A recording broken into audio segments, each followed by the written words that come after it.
सय नै हो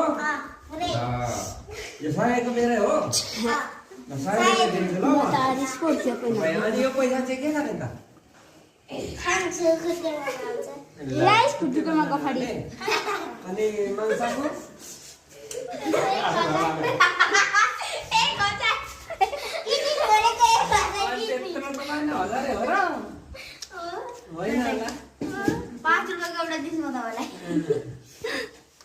अच्छा के भन्नु न यत्रो सय भने तपाईले त्यहाँ भिडियो गर्दैछु भने चाहिँ त्यहाँनिर खाइदिँदैछ बाँदरलाई भन्नु न कतिमा दिने 50 रुपैयाँ दियो त मान्छ 50 रुपैयाँ भन 50 रुपैयाँ दिन्छु ल नगर्नु के अहिले तपाईको 100 भइसक्यो पुरा मिल्यो 200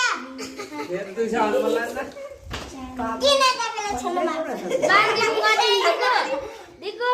बार्गेनिङ गर्दिम मांसाले मात्रै कुरा बिगारे के हो